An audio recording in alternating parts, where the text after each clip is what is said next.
Hello everyone and welcome to Action RPG Build Guide Edition. Today I'm ready to drop on you my third iteration of my Shield Bash Forge Guard. And if you love all things Shield, this is going to be the build for you. You're going to see tons of builds coming out of this channel because right now we're updating everything on actionrpg.com. As always, I will show you every single facet of the build. Everything is timestamped in the description below if you need to bounce around. Let's not waste any time and jump right into this. Starting off with some gameplay. Now what you're looking at right now is 800 Corruption Shield Bash.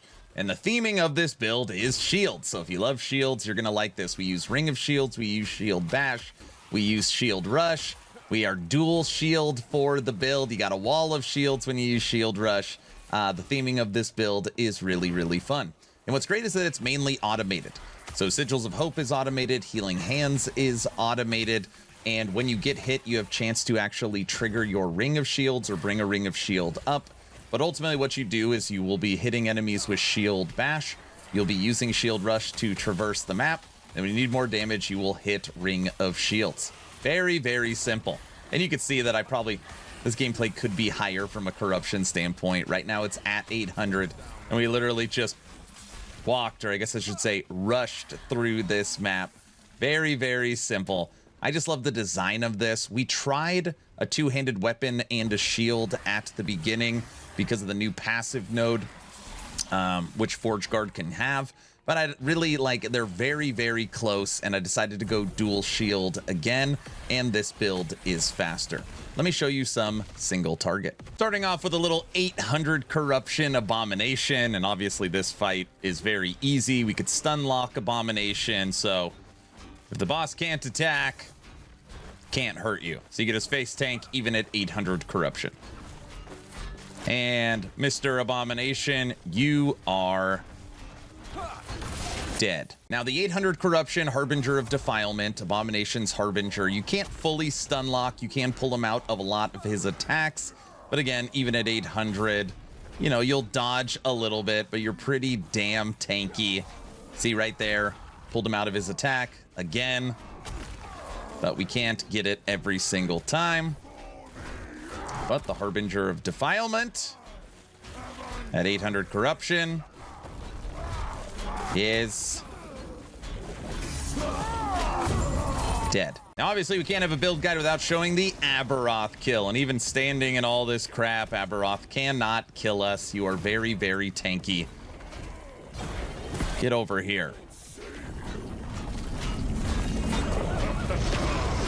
Aberoth is dead. Big improvements this version over the old one. Let me show you how to recreate this build. So let's start by breaking down the skills, and the first skill we're going to look at is our damage dealer Shield Bash, and I'll try and point you in the right direction on what nodes you want to take first. Now let me explain. Right now, standing still, the tooltip DPS is 413,000.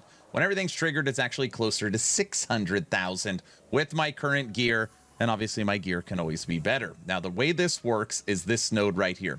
Shield Bash has more melee damage based on your block effectiveness. This is why we want as much block effectiveness as humanly possible.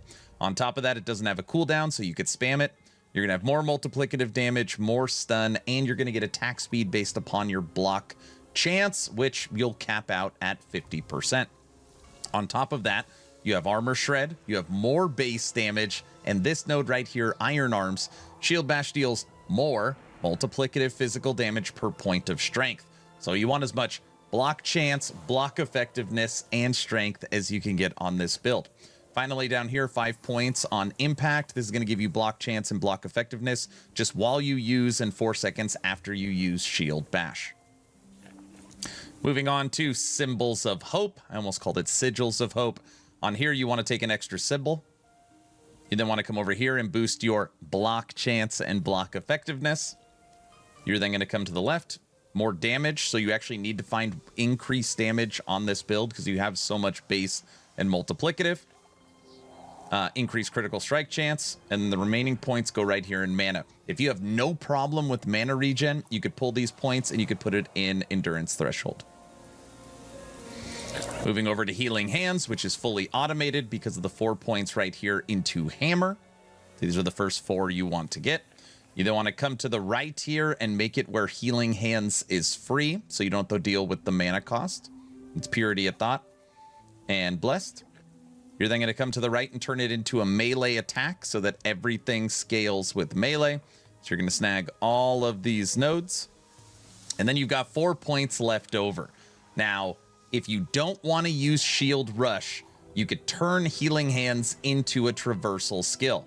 And you could take Immune while moving, and you could take Chariot. I really don't like this skill as a movement skill. That's just me. I know you can use it as it. I don't think it feels good. I really enjoy Shield Rush, but the choice is yours. I just put it in getting a little bit of mana. Generates about 300 to 500 mana with these 4 nodes, which isn't a lot, but it's better than nothing. So if you want to turn this into a movement skill, you would take these 2 nodes. Moving on to Shield Rush. And Shield Rush doesn't really do a lot of damage. I come over here and lower the mana cost. It does have a lot of stun, so we take the stun chance on it, and you take less damage while rushing. And then we come down here and take all the multiplicative damage. Pretty simple on this one. Last but not least, Ring of Shields. First thing you want to do is come over to the left and grab this node. This is Sturdy Shields. Block effectiveness on heal. This super boosts your block effectiveness. You're then going to come down here, less mana cost, and you have additional block chance and higher block effectiveness if you cast Ring of Shields recently. I like having a wall of shields, so this node right here on Rush Wall makes it's just fun. I like the theming of it, so when I use Shield Rush, it takes all my shields and creates a wall when we run around the map. It's very cool. And then lastly, we come down here and boost the shield's duration. More time you have the shields up, the stronger you are. Those are the skills. Now let's break down the passives. At time of recording, I'm level 99.5, so I will show you where I plan on putting that final passive point. So breaking down the base Sentinel tree, we have strength and resistance. We've got 2 points to get a little block chance. I've got damage reduction with armor clad, and then I got 5 points into charge. Now, if you'd rather have a little more damage than less movement as far as being able to use Shield Rush, you can take these points and put it down here into block effectiveness. I just like being able to use Shield Rush all the time. Moving over to Paladin. Now, the reason why I'm jumping to Paladin is you need to unlock Symbols of Hope. So on here, we have 15 points, block effectiveness, block chance, attunement, and resistances. This also endurance threshold per 2% uncapped elemental resistance, and then some physical damage. Again, we want increased and physical penetration. Moving over to Void Knight. We've got 5 into damage reduction for Void and physical, 5 for increased area, 5 for critical strike multiplier, and 5 for more armor. This is multiplicative, so 20 points into Void Knight. Last but not least, good old Forge Guard. We have 10 into Weapons Master, which is going to boost your strength, 5 into Steel, which is armor, block effectiveness, and block chance, 5 into Unflinching, which is stun avoidance and health, and then we jump this whole middle section here. This is mana regen, this is armor shred chance, strength, health, melee critical strike multiplier, and then we go into less damage taken with walls and shield crafter. Chance to cast Ring of Shield on block, 50%. Block effectiveness per shield, 100. Increased minion health, increased minion armor, which your Ring of Shields are minions. Now, on this build, by the way, my final point, I'm just going to put it right here for added critical strike chance. That's where the last point's going. Now, you could play this build a completely different way, and they're actually really, really close. I tested this over and over again. So this point right here, Forge Master's Might, you can equip a 2-handed axe, mace, sword, or spear, and a shield. And on there, you're going to be slower, you're going to have less damage, but ultimately you get a 2-hander. And it's really, really close. But you just feel slower, you can't gain haste, and your damage is a little less. I think if you had like the perfect weapon, this route would likely be better, but the fact that you are dual wielding shields is just like the perfect theming on this. But ultimately, if you had an awesome 2-handed weapon, you can take this node, and for the most part, the build is exactly the same. Those are the passives. Moving over to last Epoch tools, we're going to break down the blessings, idols, and gear, starting with blessings. Now, I say this every video. You could always switch these out. If you need critical strike avoidance, if you need endurance, if you need a certain resistance, if you want more health, You can always mess around with these. That being said, these are the blessings I am using. Critical Strike Multiplier, All Res, Armor, Block and Block Effectiveness, this one being the most important, and added mana. Moving over to idols, we are using 2 1x4. These are the huge idols, and it has Critical Strike Chance and Block Effectiveness on it. 2 of those. The remaining idols round out some of our resistances, and the 1x2 Stout. You can get 6% to health and block effectiveness on it as well. I am using 4 of those. Moving over to gear. Again, luckily there's nothing required for this build, which means you don't have to go find something in order for it to work. Of course, there is some best in slots. Now we are running dual shield, so we're using Monument of Protection, which gives you more block effectiveness and block chance. And on here, we're taking increased damage and base melee critical strike chance. You need increased damage on this build. The other shield we are using is Horns. This has block chance and block effectiveness. And what's great is this has increased melee damage on it as well. We're using Evolution's End with T7 increased physical damage. We are using the Siphon of Anguish and Shattered Chains combo for Doom, which is going to give you multiplicative damage on your melee attacks. To help with mana, we're using Foot of the Mountain. This also gets you your endurance. It gets you all attributes with movement speed. We are using the Weaver Relic with +4 to Shield Bash, which also gives you increased melee, and then strength and health. And the rest on here is all Exalt. Oh, I'm sorry. We're also using a Crab Ring. Crab Ring isn't required. Gives you 20% to movement speed. It gives you a bunch of armor and all attributes. It's really easy to find 2 and 3 LP. So in this case, I liked the Crab Ring so that we could run around quicker. For our gloves, we're using T7 block chance, block effectiveness with strength, crit, and health.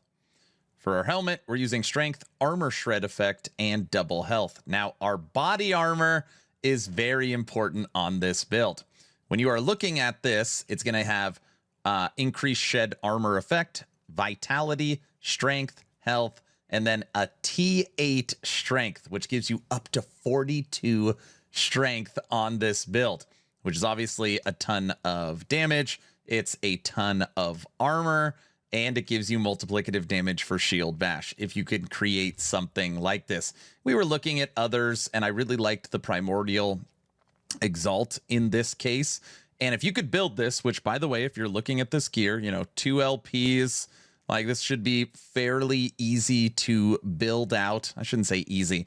Wouldn't take you that hard to build out gear like this. 20,000 armor, which gets you 83 mitigation. You'll have over 100% block chance, over 10,000 block effectiveness with block mitigation. So you're insanely tanky because this doesn't show any of the triggers. You've got maxed resistances. You've got over 4,500 health. You've got maxed endurance, close to maxed reduced bonus damage from critical strikes. I mean, you are just unbelievably tanky. That is the gear. Moving over to actionrpg.com to talk leveling. Now, know that this leveling guide has been tested and fine-tuned in-game by fellow content creator, Babbling Bike. Shout out to Bike. Now, I'm not going to break down this entire build planner. Know that the link is in the description. The skills that we are recommending for Sentinel right now are Hammer Throw, Holy Aura, Abyssal Echoes, Symbols of Hope, and Smite. And for leveling uniques, we really like Bleeding Heart, Avarice, and you get this in the campaign, Thorn Slinger, and Blood of the Exile. Now, our leveling guides take you to level 60, so you could follow this guide 1 to 60. After that, you have beaten the campaign, you are in early monoliths, and you should no longer be following a leveling guide. So you can move into Paladin, Void Knight, or Forge Guard, especially if you want to do some shield bashing. Last but not least, let's talk Lootfilter. This is a newer section I've added to my video. I get lots of questions about loot filters, and just know you can use any universal filter or any filter from whatever creator that you're used to. It is not required that you use this loot filter. That being said, it's in the FAQ on actionrpg.com and in the description on this video. Now, these red rules down here, these are all for leveling. So if you're starting the character fresh, you could use this loot filter, and the red rules are going to show you rares with gear that can help you on this build. Once you are done leveling, I always say level 60, you can uncheck these red rules, and then you will move up here. This is going to show you idols that would be good for the build. We're going to hide everything magic. You're going to see unique, set, and legendary.